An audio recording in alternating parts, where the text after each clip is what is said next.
in video games were often the hero, the one who brings justice or takes revenge, making the world just a little bit better, one quest at a time. But sometimes a mission comes along that makes you question everything. Cinnamon in Cyberpunk 2077 is that kind of quest. It pulls you into a disturbing moral labyrinth where the lines between justice, forgiveness, and exploitation are hopelessly blurred. You'll find yourself caught between the ideals of redemption and the reality of a man's pain. And if you're willing, you'll witness something you'll never forget. What makes Cinnamon so disturbing isn't the gore or the brutality of it all, but the way it challenges your own sense of morality. It starts like any other job, but then, well, let's dive in and see just how twisted things get. The quest begins when Wakako Okada, Night City's seasoned fixer, offers you a job. Bill Jablonski has a bone to pick with a man named Joshua Stephenson, a convicted murderer currently on death row. Bill's request? Have Joshua killed while he's still in NCPD custody. You see, Bill's anger runs deep. Joshua is responsible for the murder of Bill's wife, and he's determined that justice should come not in a cold, clinical, long prison sentence, but through the casing of a bullet.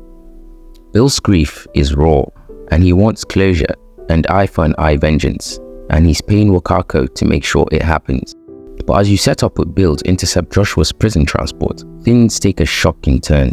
Joshua's NCPD escort turns hostile, and Bill, desperate to finally confront the man who destroyed his life, is shot in the head before he can pull the trigger. I'm gonna do it! I'm gonna fucking kill him!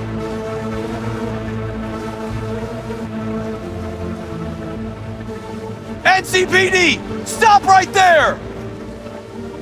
Lieutenant Vasquez, NCPD! Stop right there! You're protecting a murderer! Drop it or I shoot!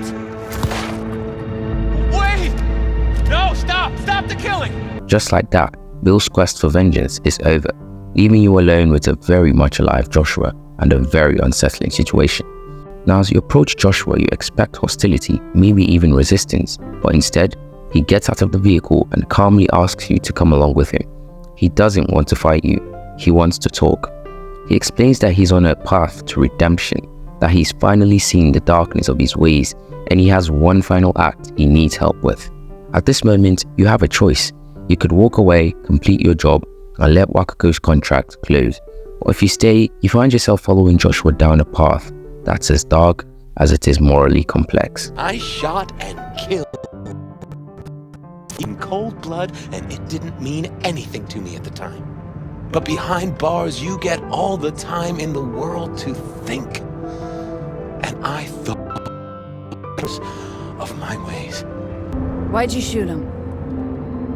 I was holding a gun. I didn't like the way they looked at me, and I had the power to stop them. You're not just morally on the line here. Joshua's manager of sorts, Rachel, is now on the scene. She doesn't want you involved in this twisted journey, and she's willing to pay you double to simply walk away. But if you choose to stick with Joshua, you soon realize that this is more than just another job. You're fucking with his mind, asking probing questions.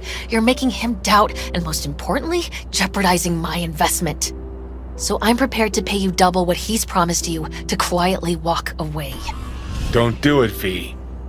Your next stop with Joshua is his attempt to confront his past in a very different way. He visits the home of Zuleha, the sister of the man he murdered. Zuleha, a deeply religious woman, has somehow managed to forgive Joshua for his sins, convinced that he's on a path towards redemption. Zuleika is the sister of the man I killed. She wrote me letters while I was doing time. That is how we two were united. Through forgiveness. You mean to say you let the man who killed your brother off the hook? Judge not, and you will not be judged. Condemn not, and you will not be condemned. Forgive, and you will be forgiven. Whether it finds enemies or neighbors, God's love knows no bounds on earth, and neither should ours. But her mother, on the other hand, she's not buying it at all. She's appalled by Joshua's presence and refuses to even look at him. She even sends him out of the house. Go. You are not welcome here. Mrs. El Amar, I have come to beg you for forgiveness. You murdered my son. That is something I can never forgive. I truly do regret the pain I have caused you. Out of my house, now! Just go, please. Out, all of you! The contrast in reactions is stark. Zuleika sees a soul in need of saving. Her mother, on the other hand, sees the man who tore her family apart. It's a moment that underscores the complexity of forgiveness, especially for those who don't believe it is deserved. As you listen to Joshua's conversations with Zuleika, the full extent of his plan becomes very, very clear. He struck a deal with a Braindance studio, but not just for any production. This studio plans to record his Crucifixion. Yes, you heard that right. Crucifixion, filmed and produced as a Braindance experience, and he believes it will serve as a profound act of redemption.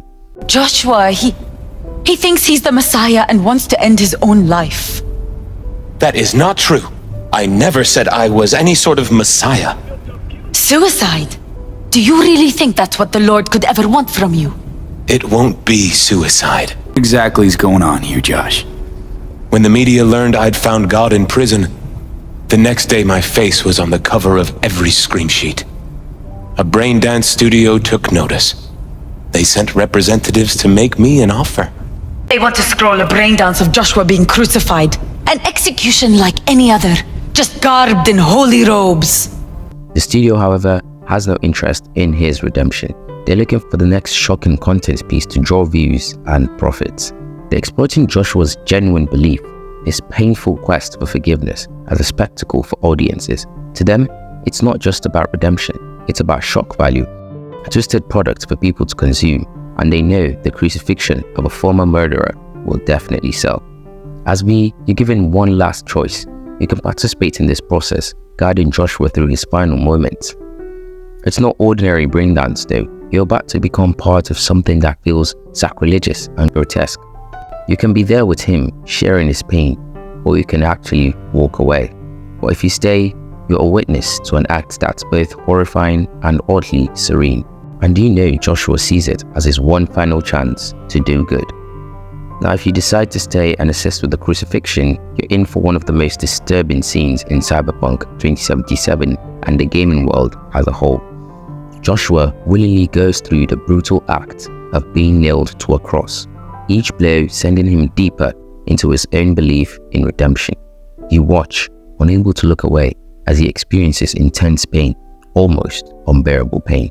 The developers even restrict you from entering photo mode during this sequence, forcing you to experience it fully without the distraction of capturing or framing the moment. The game ensures you're locked in, present for every detail of his suffering. Joshua's desire for redemption, as it is about the exploitation of his fate, Joshua genuinely believes that this act will bring him closer to forgiveness, that somehow his suffering will balance out the sins of his past. But the studio sees this differently. They're turning his pain and belief into a product, using it to make money without a shred of care for his soul or peace. The reactions of those around him, from Zuleika's forgiveness to her mother's disgust, paint a picture of the complexities of forgiveness. It's one thing to want redemption, but it's another thing to earn it. Can a man who's taken life in cold blood find salvation through suffering? Or is this just a final act of exploitation? Through V, you're dragged into the story, forced to consider your own stance on justice and redemption. Is Joshua suffering enough, or is he merely deluding himself to avoid facing the truth of what he's actually done? By staying through his crucifixion, you become a witness to something morally ambiguous, and it leaves a mark, a lasting mark. Once the quest is over, Cinnamon doesn't feel like a side quest. You can just check off and forget. It lingers, making you question what you've been a part of. Was this a display of true repentance, or was Joshua just another pawn in a city built on greed and spectacle? You can't unsee what you've seen, and as you walk away, you're left with the unsettling feeling that there are no right answers. And that's the genius of Cinnamon. It's not about you having a happy ending or a neat resolution. It's about forcing you to confront the messy, uncomfortable questions that make us human, the things we'd rather not talk about. It's a side quest that goes beyond the screen, staying with you long after the credits roll. I guess that's all. Thanks for watching. Subscribe Yeah, I know the video's a bit short because I've got exams, like I said, coming up in a few weeks. But thank you for watching. If you enjoyed, subscribe, I guess. I don't know how to do this shit. Bye.